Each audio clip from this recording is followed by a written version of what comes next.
Well, the fact that you can hear my voice this week is because I have space now in my life to bring weekly podcasting back. And let me just say, there was I guess during the period of writing my book, I was, it was a really full time. And I just knew something had to give. And I didn't. This is my point today in today's message. What I didn't want to give anymore was me. I didn't want to give.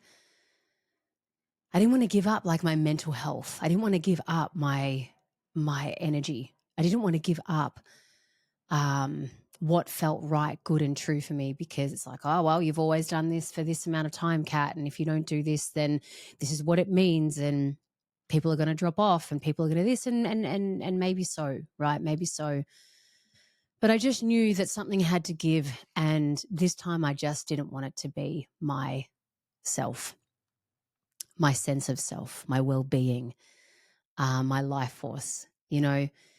And then now, and you know what? In the same breath, thank goodness I did, because with the book launching and the book coming out into the world and the book launches and the book tour, it's been a fucking lot, you know, and it has been a great lot.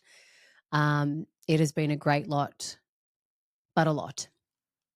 And I'm so grateful that I pulled back to bi-weekly podcasting. And now that period is over, that fullness is over, and I've kind of swung back into the steadiness of what my life was before. I realized how much I missed being here every week. And to be honest, with not doing this every week, it did feel really weird for me. I did feel disconnected from it. I kind of had to keep reminding myself, oh shit, I've got a podcast to record. I was out of rhythm, you know, and I just had to be comfortable with that discomfort and realize the bigger picture. And that was, like I said, to focus on the book and the book launching and my state of being. Because I just turned 39 last year of the 30s. It feels like I've been in the 30s for a bloody long time. I've just, you know, I've lived enough iterations of myself where I've not learned to pull back where I've needed to pull back. I've always said to myself, no, you've got to keep doing this, doing that. And I was, you know, whether you want to call it discipline, whether you want to call it committed, you might call it rigid, even in my thinking. So everything got done, and then I was done. You know, my mind was cooked, my energy was cooked, my what was left over for my family was cooked.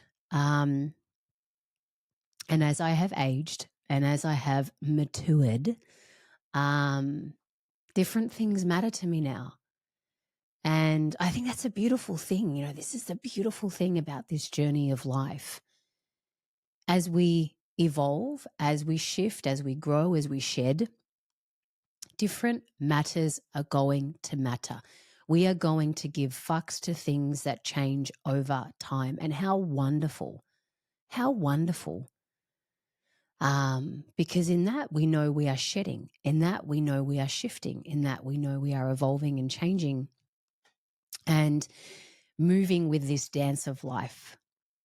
And I know I've shared this before in many moons ago, one of my episodes, about there's this philosophy that I was shared, again, many, many moons ago, about you got to know when it's time to sprint, when it's time to run, when it's time to jog, when it's time to walk, and then when it's time to sit. And using that metaphor when it comes to the areas of our life, right? A lot of us are just fucking sprinting in every area. Everything's a sprint. Getting the kids to school is a sprint. Getting the kids to after school things is a sprint. Getting yourself to the hairdresser is a sprint. Getting yourself to work is a sprint. Getting yourself to, 100K is a sprint. Everything is a sprint. And do you know how that's going to end? Oh, that's going to probably end out in burnout city. That's going to end up in a little nervous breakdown or maybe a big one. That's going to end in you feeling cranky and jacked off by life because you got no space. You got no time. You got no real juice. You're using up all the juice really, really quickly, and then you're running on all the wonderful things that your body produces and you're bleeding it dry. And then expecting it to rock up again tomorrow, replenish, rock up, replenish, rock up. And then if you look at the other way, where if you're stuck in sitting and that's really what, you do.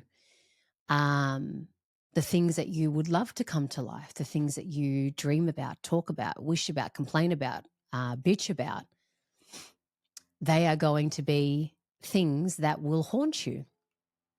And you will feel possibly shit about yourself, like you're a loser, like something's wrong with you, all the while still wishing, still hoping, still bitching, still complaining.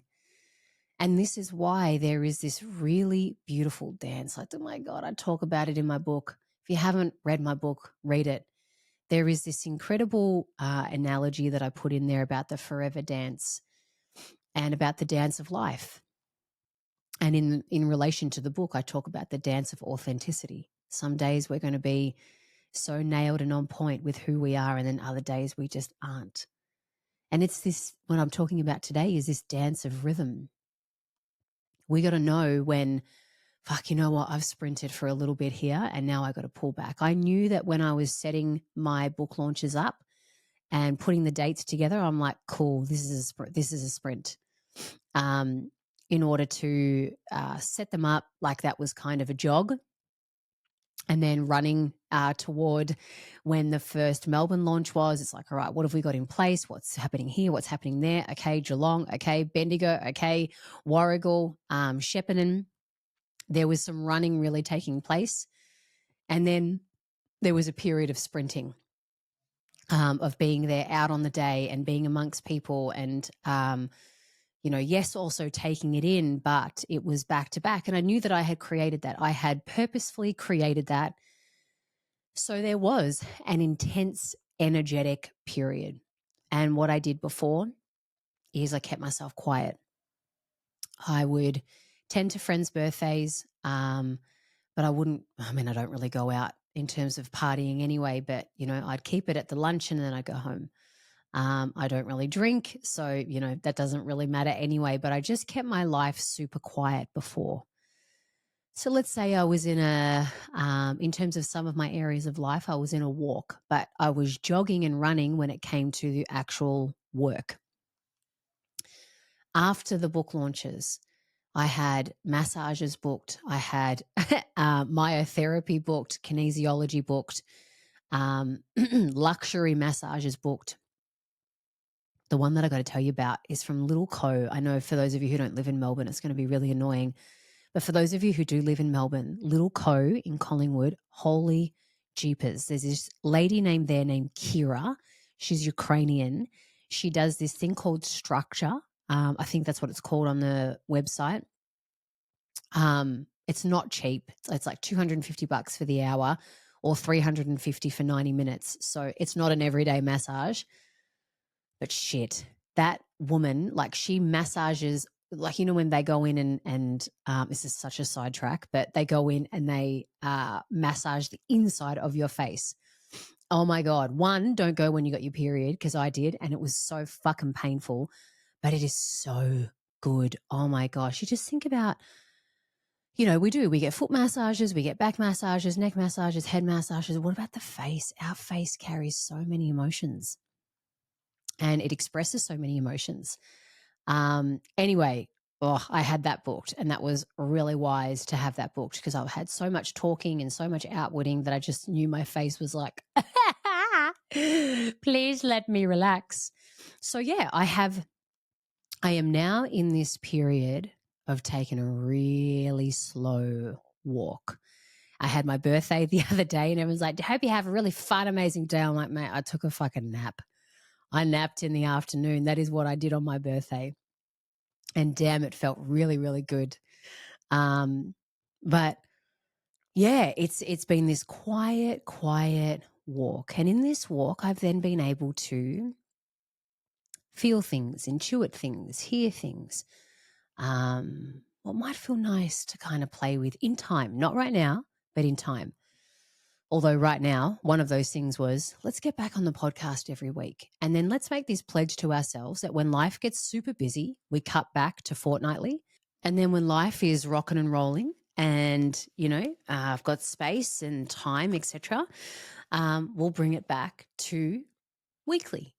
And this is, again, the thing about the rhythm of life and the dance of life. And if anyone is in business, and especially if you have your own business, there can be this rigidity and mindset of like, no, I've always done it weekly. And if I do it fortnightly, then I may as well not do it at all, right? And I had that same thought too. I'm like, maybe the podcast is done. Maybe I'm done with this.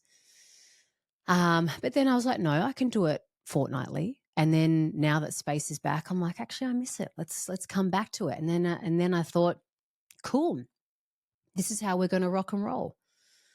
When time is available, space is available, energy is back, and I can feel that calling and internal, messages from inside. All right, let's rock and roll. I've had some really beautiful ideas. I've had my meditation membership for, oh my God, so long, probably since 2017, 2018. I mean, gosh, that's when it used to be like on Facebook because none of the apps like they are now existed. So I used to do live meditations in this private Facebook group. Then I started doing meditations on YouTube. And then now I host them on Kajabi, which is where my Zero Fucks program, all my beautiful things they're hosted on there. And I thought, I reckon it's time we shift this, we transform this into something. And so in this space of a really slow walk, and this is the beautiful thing about the rhythms of life, right? In this slow walk, I've just been considering and intuiting and feeling into, okay, maybe I might shift this up. I love meditation for the use of self-inquiry. And what if every month people can subscribe, join any old time. And every month there is a video from me and a meditation and a message. And they can absorb it as they choose and as they wish and when they wish. And there are some self-reflective questions, self-inquiry questions to reflect upon. And, kind of just advance it from what it is, which is sending out meditations every fortnight for people who have subscribed, to go on a little deeper, and then they can still have access to all the meditations that you have. That's there, these are the ideas that I'm jamming with. I'm like, I like that. I like that a lot. And I know right now in my really slow walk, I don't want to create it right now, but the ideas are there. And it's so beautiful when the ideas are there. And just to also let them be there without then going, right, let's sprint. And this is also the dance of our true self and our personality type. Some of our personality types can be that super driven, like cool, let's go, cool, let's go, cool, let's go. And gives no space to this space of creativity, this space of curiosity, this space of intuition. And then conversely, there can be that sloth-like personality type, if we're going to the extreme, that sure might have the ideas but doesn't have the drive to fulfill the ideas. And so this is where, this middle dance, which is a really tricky dance to be in, this middle road of, okay, cool, I've got great ideas, but I need to rest right now. Or you know what? I've got great ideas. I've got energy right now. Let's rock and roll. Let's go. Let's push. And so that's where I'm at the moment. And I really wanted to share that because maybe you are in this state right now and you're wrestling with it. You're wanting to do more. You're wanting to push more. You're wanting to achieve more. You're like, oh my God, it's the end of year and let's make sure we nail all the goals, but at the expense of what? At the expense of what? Your family, your mental health, your energy, your contentment, like deep contentment. And for what?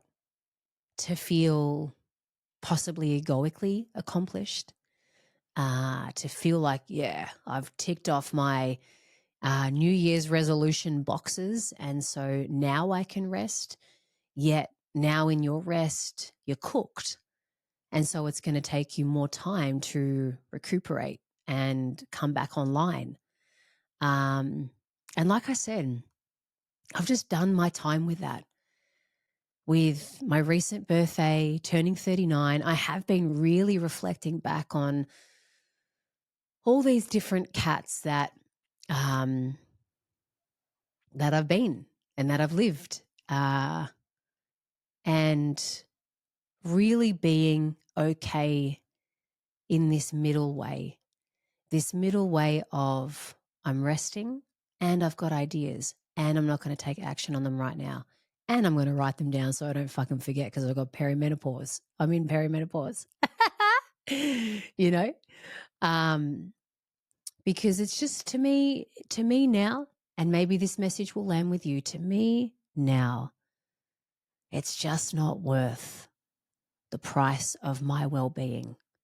Pushing, shoving, sprinting the whole time, hustling, getting it done when it's actually time to rest. It's actually time to let the sun kiss my face and hear those beautiful birds chip, chip, chipper away. When it's actually time for me to take a slow walk down the beach with my beautiful doggies in the morning and say hi to everyone, and smush other little doggies in the face because they're so goddamn cute.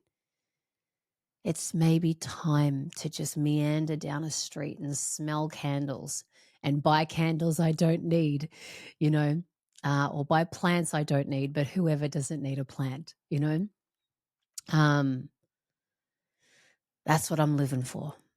That's what I'm living for, that dynamic pace of life, that dynamic rhythm of life where when it's time to sprint, to run, to jog, to walk, and then to sit the fuck down. So I'm going to leave that with you to see how that may infiltrate your life, mirror your life in some way, shape, or form, and ask that question of yourself.